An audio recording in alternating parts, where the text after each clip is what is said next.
Hello, your favorite doctor welcomes you. I'll tell you one or several stories that send shivers into your spines. Please continue until the end. Of course that if you dare. Whispers in the night. I've always been drawn to the mysterious and the unexplained, so when my friend Mike suggested we spend a weekend camping in the remote woods of Arizona, I jumped at the opportunity. Little did I know that this camping trip would lead me to an encounter with a skinwalker, an experience that still haunts me to this day.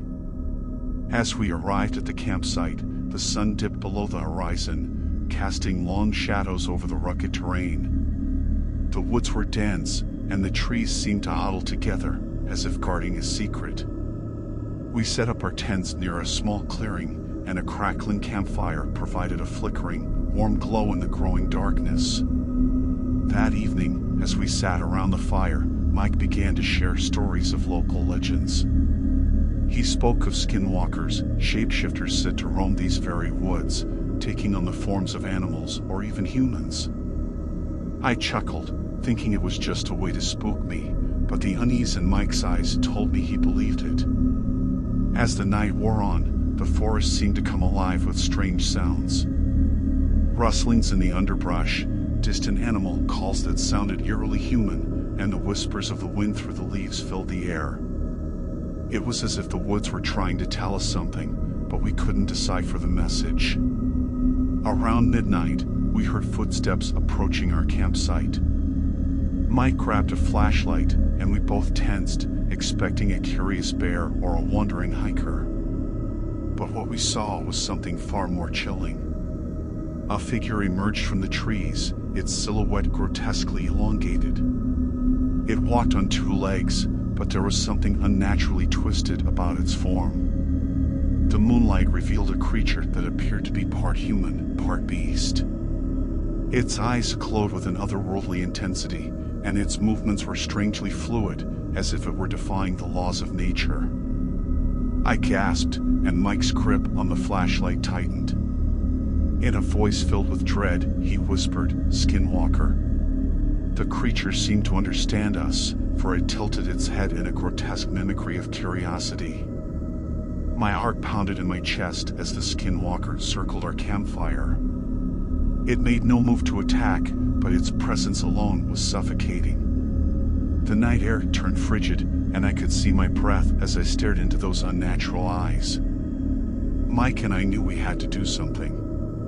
We grabbed sticks from the fire and waved them in the air, shouting and trying to appear intimidating. The skinwalker hissed, a sound that was half human, half animal, and then it retreated into the darkness, disappearing as mysteriously as it had come.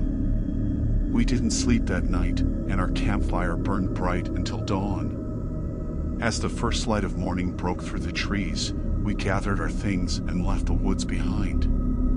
The memory of the skinwalker still sends shivers down my spine, a reminder that there are forces in this world that defy explanation, and some mysteries are better left unsolved.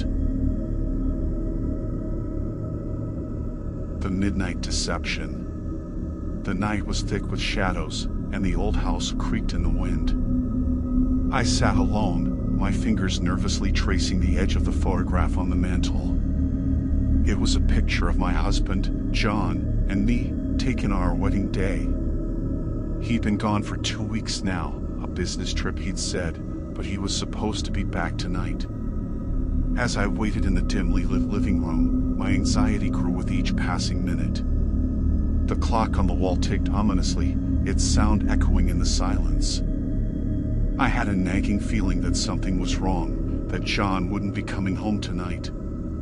Then, I heard a series of loud, rhythmic bangs on the front door. My heart leaped into my throat. I rushed to the door, my hands trembling as I fumbled for the lock. When I opened it, the night was blacker than ever, and the wind howled with a mournful wail. "John?" I called out, but there was no response. I peered into the darkness, my eyes straining to see, but there was no one there. Just the empty, moonlit street. As I retreated into the house, a chill ran down my spine. Maybe it was just the wind playing tricks on me, I thought, trying to reassure myself. I locked the door and returned to the living room, wrapping a shawl around my shoulders. I sat back down and stared at the photograph. The sound of footsteps echoed through the house, slow and deliberate. My heart raced and my breath caught in my throat. "John?" I called out again, my voice trembling. The footsteps grew louder, closer. I strained my ears, trying to catch any hint of his voice, but there was nothing. Just the ominous thud of boots against the wooden floor. Then, I saw him, or at least, I thought it was him. John stood in the doorway, his figure shrouded in darkness. "Honey, I'm home," he said, his voice low and strange.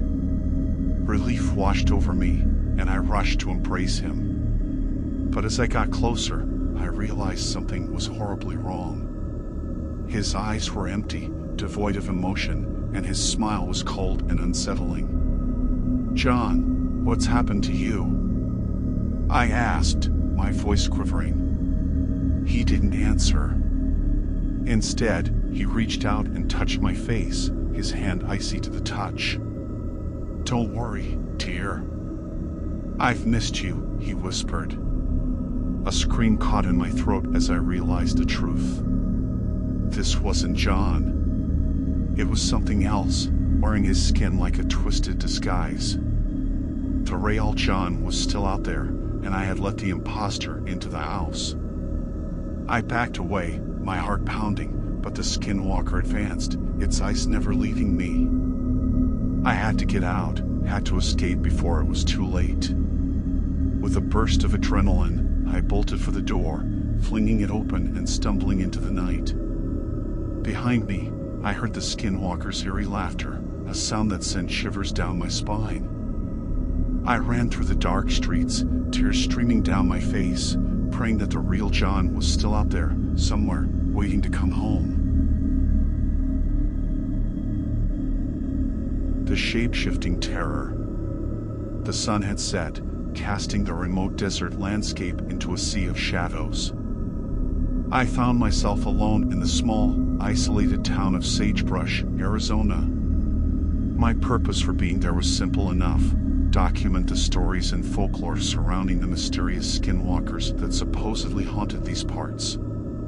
Little did I know that I would soon become a first-hand witness to their terrifying presence. As I settled into my small, dimly lit motel room, the air felt heavy with unease. The townspeople had been hesitant to share their tales with an outsider like me, but I was determined to uncover the truth. Armed with my notepad and camera, I ventured into the town, looking for anyone willing to share their experiences. My inquiries led me to a weathered old man named Thomas, who ran the local diner. He agreed to speak with me over a cup of coffee, and as the conversation flowed, he shared chilling accounts of skinwalkers. "They ain't human," he said, his voice trembling. "They can become any animal or person they want, and they'll do it to cause fear and harm." I jotted down his words, my skepticism slowly giving way to intrigue. It was getting late, and I decided to head back to my motel room. I couldn't shake the feeling that I was being watched, but I chalked it up to paranoia. As I entered the room and locked the door, the room seemed to close in around me. The flickering fluorescent lights cast eerie shadows on the walls. I tried to shake off the unease and settled into my bed, hoping to get some rest before continuing my investigation the next day. I must have dozed off, for I awoke to a soft scratching sound coming from outside the window. My heart raced as I approached the curtain, my hand trembling as I pulled it back. What I saw froze me in my tracks. A creature stood there, partially obscured by the darkness. Its eyes gleamed with malevolence, and its form seemed to shift and blur. It was like nothing I had ever seen before, a grotesque fusion of man and beast. "Who are you?" I stammered, my voice quivering. The creature responded with a guttural growl, its mouth twisting into a sinister grin. "Don't you want to know?" it hissed. My mind raced, and my instincts kicked in. I fumbled for my camera and snapped a picture, the flash momentarily illuminating the room. The skinwalker recoiled, its features contorting in pain. I used the opportunity to bolt out of the room and into the motel's parking lot. As I reached my car, I heard the creature's haunting laughter echoing behind me. I sped away from that motel, leaving behind the dark presence that had invaded my room. The encounter had shaken me to my core, but I had my evidence, a photograph that would prove the existence of the skinwalkers. To this day, I remain haunted by that night in sagebrush, forever changed by my brush with the shape-shifting terror that lurked in the desert shadows. The uninvited guest. I had always been intrigued by the tales of skinwalkers, the shape-shifting creatures from Native American folklore. So, when my best friend, Sarah, invited me to join her on a trip to her family's cabin in the remote woods of New Mexico, I eagerly accepted the opportunity. Little did I know that this excursion would lead to a nightmarish encounter with the very creatures I had been so curious about. We arrived at the cabin on a crisp, moonlit night. The air was still, and the silence was broken only by the whispering leaves and the faint chirping of crickets. Sarah and I were excited, looking forward to a weekend of relaxation away from the bustling city. As we settled into the cozy cabin, I noticed the unsettling aura that hung in the air. It was as if the forest itself was keeping a secret, one that it was hesitant to share. I dismissed it as nerves, thinking it was just my fascination with skinwalkers playing tricks on my mind. That evening, Sarah and I sat by the fireplace, sipping hot cocoa and reminiscing about our childhood adventures. We laughed and shared stories until the clock on the wall chimed midnight, casting an eerie hush over the cabin. Suddenly, we heard a faint scratching sound coming from the front door. Sarah's face paled, and I saw the unease mirrored in her eyes. "What was that?" I whispered. "I don't know," she replied, her voice barely above a whisper. "But let's not open the door." We exchanged nervous glances, our hearts pounding in our chests. The scratching continued, growing louder and more insistent. It was as if someone or something was trying to get inside. Then came a voice, a sinister whisper that sent chills down our spines. "Let me in," it hissed, the words carrying an unnatural weight. Terror seized us, and Sarah clutched my arm. "We have to call for help," she urged, grabbing her phone. But there was no signal, no way to reach the outside world. The scratching grew more frenzied, and the voice became more urgent. "Let me in, Sarah." My heart sank as I realized that whatever was outside was using my friend's name. We had heard the stories, the skinwalkers could mimic voices, even those of loved ones. I pulled Sarah away from the door, fear gnawing at me. "We can't let it in," I said, my voice trembling. "It's not Sarah." Tears welled up in her eyes, and she nodded. We huddled together in the center of the room, the scratching and whispering growing louder, more desperate. The night seemed endless, the darkness outside our realm of unspeakable horror. But we held our ground, refusing to open that door. As dawn broke and the first rays of sunlight filtered through the trees, the malevolent presence outside began to recede. The scratching faded, and the voice grew fainter until it was nothing more than a distant echo. We had survived the night, our bond stronger than ever. As we left the cabin and the cursed woods behind, we knew that we had come face to face with the very creatures that had fascinated and terrified us for so long. The skinwalkers were real, and they were out there, lurking in the shadows, waiting for the next uninvited guest. The Skinwalker's Masquerade. It was a crisp autumn evening when I received an unexpected invitation to a high school reunion party. I hadn't seen my classmates in years, and the prospect of reconnecting with old friends filled me with excitement. Little did I know that this reunion would be unlike any other, as I would come face to face with a skinwalker disguised as one of my former classmates. As I arrived at the reunion venue, a grand old mansion nestled deep within the woods, I couldn't help but feel a sense of nostalgia. The tall trees swayed gently in the wind, casting eerie shadows on the path leading to the mansion's entrance. I stepped inside, greeted by the soft murmur of conversations and the warm glow of flickering candles. My heart leaped when I saw Sarah, an old friend from high school, standing by the entrance. She had always been the life of the party, her laughter infectious.